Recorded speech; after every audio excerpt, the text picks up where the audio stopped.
Hello guys, welcome to my channel. இன்னைக்கு நம்ம வீடியோவில் எல்லாருக்கும் ஃபேவரேட்டான சேனைக்கிழங்கு சாம்பார் எப்படி பண்ணுறதுன்னு பார்க்கலாம். வீடியோக்குள்ளே போகிறதுக்கு முன்னாடி இப்போ தான் நம்ம சேனலை ஃபஸ்ட் டைம் பார்க்குறீங்கன்னா மறக்காமல் சப்ஸ்கிரைப் பண்ணிக்கோங்க. அப்படியே பக்கத்தில் இருக்க பெல் ஐக்கானையும் கிளிக் பண்ணி ஆள் கொடுத்துக்கோங்க. டேஸ்டியான சேனைக்கிழங்கு முருங்கைக்காய் சாம்பார் செய்ய தேவையான இன்க்ரீடியன்ட்ஸ் என்னென்னு பார்க்கலாம். சேனைக்கிழங்கு 1/4 கிலோ, சின்ன வெங்காயம் 10லேருந்து 12, தக்காளி 1, புளி மீடியம் லெமன் சைஸுக்கு புளி எடுத்துக்கோங்க. முருங்கைக்காய் 1 சின்ன சின்னதாக கட் பண்ணிக்கோங்க. பச்சை மிளகாய் 5. இன்றைக்கு அரைச்சி ஊற்றின சாம்பார் பண்ண போகிறோம். அதுக்காக வத்தல் 10, சின்ன வெங்காயம் 6லேருந்து 8 எடுத்துக்கோங்க. துவரம் பருப்பு 150. ஃபர்ஸ்ட் நம்ம சாம்பாருக்கு தேவையான பருப்பு ரெடி பண்ணிக்கலாம்.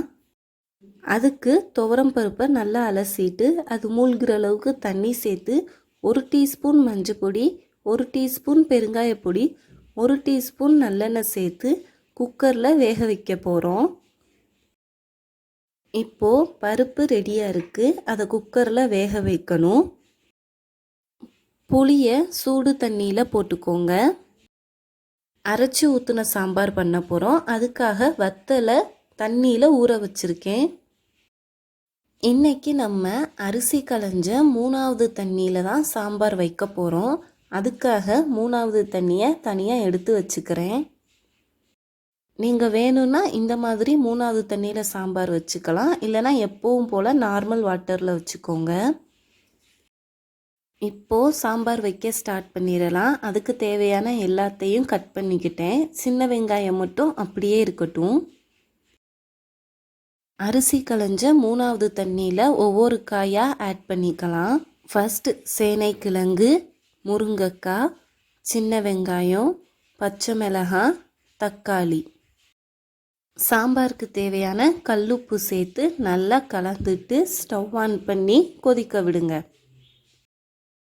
சாம்பார் நல்லா கொதிக்கட்டும். அதுக்குள்ளே சாம்பாருக்கு தேவையான மசாலா ரெடி பண்ணிடலாம். ஃபர்ஸ்ட் வத்தலை மட்டும் நல்லா மையாக அரைச்சிக்கோங்க. அதுக்கப்புறமா சின்ன வெங்காயம் ஆட் பண்ணி 1-2 அரைச்சிக்கோங்க. சாம்பார் நல்லா கொதிக்க ஆரம்பிச்சிருச்சு.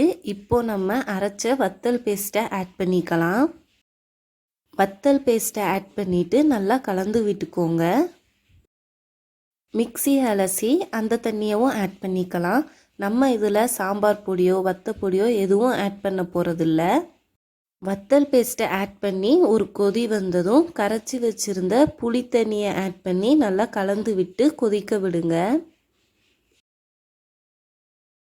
பருப்பு நல்லா வெந்திருக்கும். குக்கரை ஓப்பன் பண்ணி பார்க்கலாம். பருப்பு நல்லாவே வெந்திருக்கு. இப்போ லைட்டாக மசிச்சுக்கோங்க. புளி தண்ணியை சேர்த்து ஒரு கொதி வந்த பிறகு நம்ம வேக வச்சு எடுத்துருக்கிற பருப்பை ஆட் பண்ணி நல்லா கலந்து விட்டுக்கோங்க.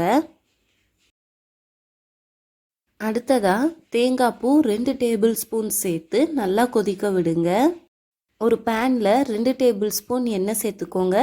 எண்ணெய் நல்லா கொதித்ததும் கடுகு உளுத்தம் பருப்பை பொரிய விடுங்க. கடுகு நல்லா பொரிஞ்சதும் கருவேப்பிலை சின்ன சின்னதாக கட் பண்ணியிருக்கிற சின்ன வெங்காயம் ஆட் பண்ணி வதக்கிக்கோங்க. சின்ன வெங்காயம் நல்லா கலர் சேஞ்ச் ஆகிற அளவுக்கு வதக்கிக்கோங்க. அப்போ தான் டேஸ்ட் ரொம்ப நல்லாயிருக்கும். சின்ன வெங்காயத்தை நல்லா வதக்கிட்டு அப்படியே அந்த சாம்பாரில் கொட்டிட்டு நல்லா கலந்து விட்டு ஸ்டவ் ஆஃப் பண்ணிடுங்க. ஃபைனலாக கொத்தமல்லி இலை தூவுனா டேஸ்டியான சேனைக்கிழங்கு சாம்பார் வீட்டிலையே ரெடி. நாம் இன்றைக்கி நார்மல் வாட்டரில் சாம்பார் வைக்காமல் அரிசி களைஞ்ச 3வது தண்ணியில் சாம்பார் வச்சுருக்கோம். இந்த சாம்பார் ரொம்ப டேஸ்டியாக இருக்கும். ஸோ நீங்களும் அரிசி களைஞ்ச 3வது தண்ணியில் சாம்பார் வச்சு ட்ரை பண்ணி பாருங்கள். அவ்வளோதான், டேஸ்டியான ஸ்பைசியான அரைச்சி ஊற்றின சேனைக்கிழங்கு முருங்கைக்காய் சாம்பார் வீட்டிலையே ரெடி. ரொம்ப சிம்பிள் ரெசிபி தான். ஸோ கண்டிப்பாக நீங்களும் வீட்டில் ட்ரை பண்ணி பாருங்கள். எல்லோரும் விரும்பி சாப்பிடுவாங்க. வீடியோ பிடிச்சிருந்தா மறக்காமல் லைக் பண்ணுங்கள், ஷேர் பண்ணுங்கள், சப்ஸ்கிரைப் பண்ணுங்கள். தேங்க்யூ.